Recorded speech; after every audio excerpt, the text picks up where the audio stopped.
don't know, I'm Renee. I'm working in architecture. I've been working professionally for 4 years now. I graduated from the University of Oregon in 2019. I did an accredited Bachelor's of Architecture from the University of Oregon. The 5-year professional degree program. I did it accelerated in 4 years. I'm going to answer a couple questions that people keep asking me on my social media. So question number 1 is, what made you pick architecture? That's a great question. I actually wanted to be like a doctor or a surgeon for a very long time. My parents are from Romania. My mom's a nurse. They wanted me to work in the medical field. And I did want to for a while, and then I was kind of realizing I have this creative side to me that I wanted to pursue and know what I wanted to do. I took an AP environmental science course in high school and changed everything for me. It introduced me to sustainability, which was something I didn't really know about in high school, and I just absolutely fell in love. And we had an extra credit assignment where we had to go to this thing called the Solar Decathlon. This is an event where a bunch of colleges get together from around the world, basically a competition where they have to build the most sustainable, beautiful design. There was a building with a green wall, and that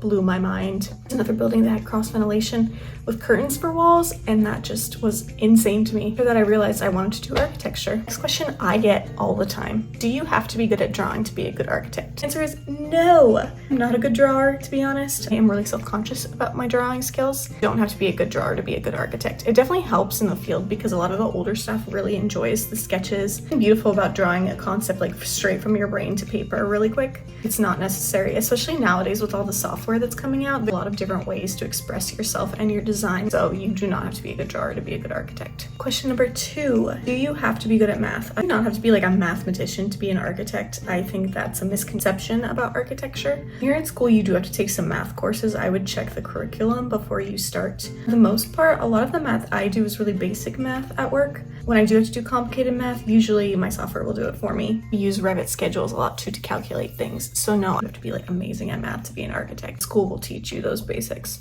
What are some good schools to go to for architecture? This is a great question. The biggest tip would actually be look up NAAB accredited architecture programs in the US. These programs are accredited by the National Architect Board. Actually, what happens is you can go to an undergrad that's accredited. It's a 5-year degree, and then you don't need to get a master's to get licensed, which is what I did. It'll save you a lot of time and money. So I would look up universities under that list to go to school.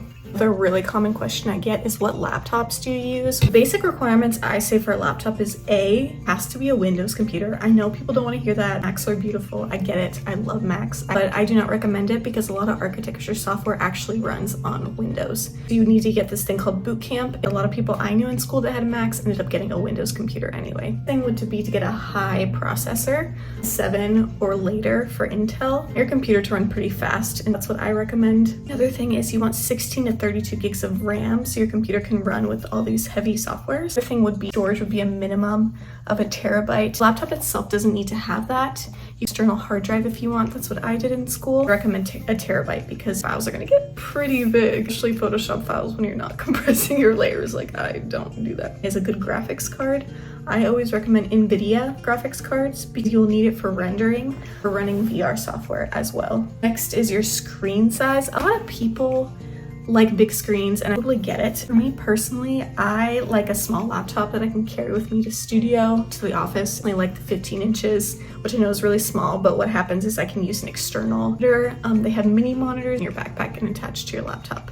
But some people really like the 17 to 22 inch screens, so your preference. And then last is a weird one. I would recommend getting a lot of ports. Having a lot of ports in your laptop. My laptop does not have a lot of ports. It has a bunch of USB-C ports, which is tough. I have to get a ton of the external ports because I have a lot of different things that connect to my laptop. As for specific laptops, my work computer is a Dell. It's a Precision 5560. It actually runs really well. It's all my rendering softwares, Revit, Rhino, Grasshopper. I've run 2 Revit windows in one session before. My absolute favorite laptop, and this is not sponsored, but if you are watching this video, please sponsor me, is Asus Republic of Gamer laptops. Those are insane. I really enjoy them. They run rendering software really well, and they have the good graphics cards. And I actually gave away my recent one to my uncle, and I'm gonna buy a new one, and I will update you guys on which one I get. Those are my 2 recommendations for specific laptops. Okay, next one is tips for students. I have one huge tip for any architecture student, even students in general for any degree. Do not succumb to the whole pulling all-nighters all the time. I don't know why it's such a thing in architecture. I think it's really toxic, actually. I see a lot of people on social media kind of bragging about it. Don't like that. I also think some professors treat it as like a rite of passage for you to be like a true architectural designer. You have to pull all-nighters, which is just like BS. I don't think that's okay. When you pull all-nighters, you end up getting sick, you're not feeling well, and usually when you pull all-nighters, you're tired, you're stressed out, and it takes you longer to actually do the tasks you need to do. In the professional field as well, you have what's called a productivity ratio put over your input.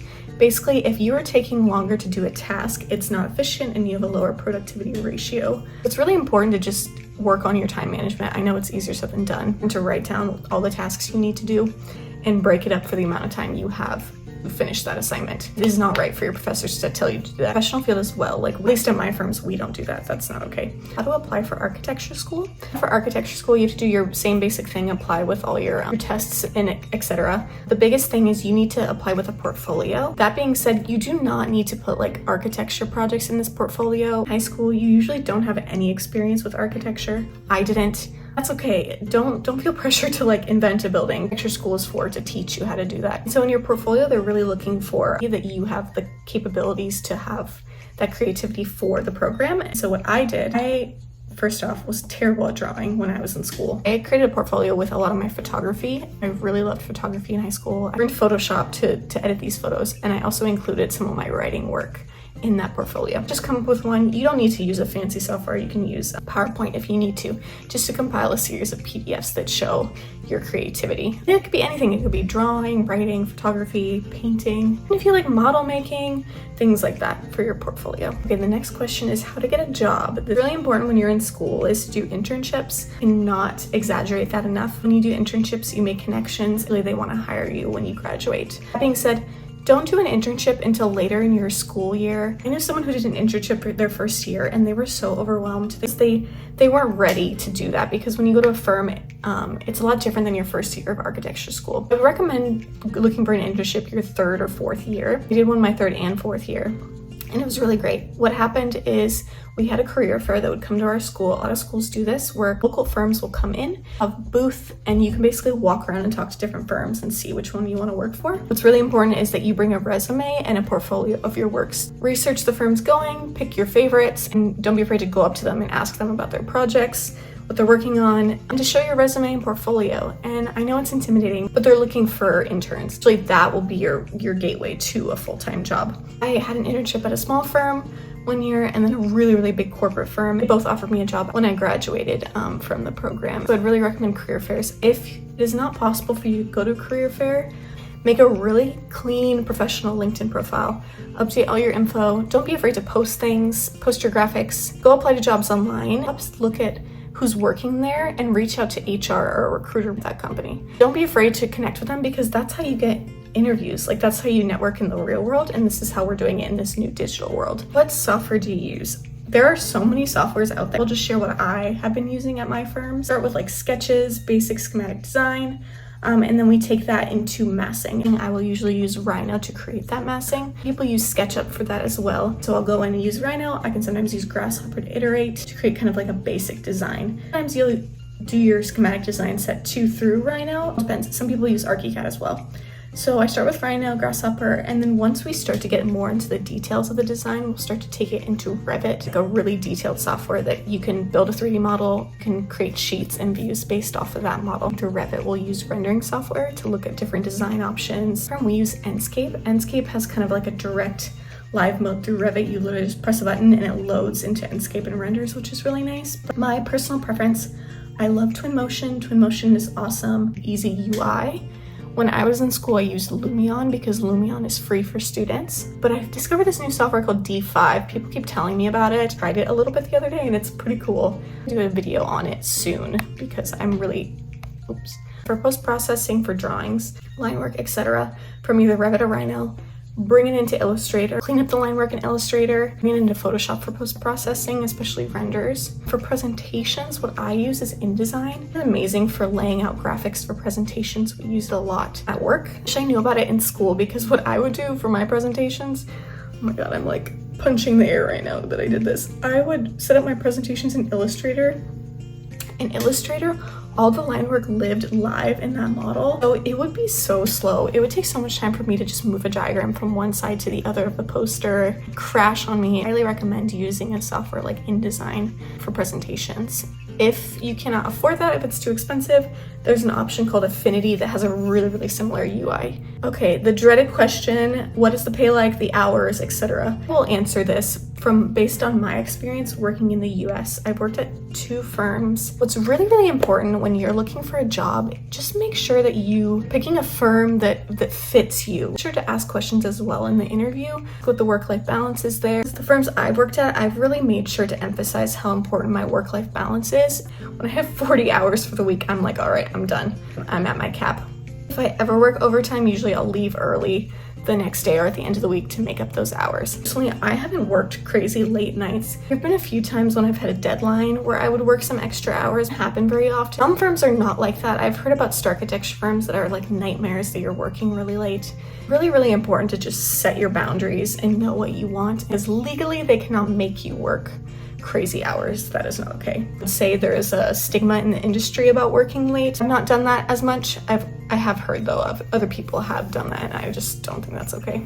Okay, as for pay, there's a calculator. It's called AIA Salary Calculator, the national averages in the United States for salaries based on your region and experience level and your job description. That as a basis when you're negotiating. Graduated out of school, I started at around $60,000 for an annual salary. Offered overtime. If I worked overtime, they would pay me for it. I wouldn't say you're gonna get really rich from being in architecture. You work hard, but you don't make the salary of like a doctor or someone in tech. You just really need to decide what you want out of a career. Do you want to make a lot of money and not be super passionate about it and then have money fuel your passion in your free time, or do you want your job to be your passion? It's entirely up to you. A lot of people in architecture who decide, oh, this is not for me, I just want to make a lot of money, they end up moving to the developer side or the construction side, and they do make more money doing that. So there's an opportunity for that. My job, I can't imagine doing anything else. Like, this is my life, this is my passion, you know. I post about it on social media, that's how much I like it. So it's just up to you and your priorities. Thanks so much for watching, you guys. I really appreciate it, and for following me. It means a lot to me. I'm gonna try to post more tutorials and Q&As online. I've been really camera shy. I'm working on it. It's my first YouTube video. I made so many videos and ended up deleting them because I was self-conscious. If you have any questions or requests, leave them below in the comments, please. I have a Discord channel. It's not as active, so if you want to join it and chat in it, please feel free to. I'm working on making it more active. I'm a Discord newbie. Follow me on TikTok. I have 2 Instagrams. I have an architecture Instagram and a personal one. It's up to you which one you want to follow. Thank you so much for supporting me. I really appreciate it. Have a nice day.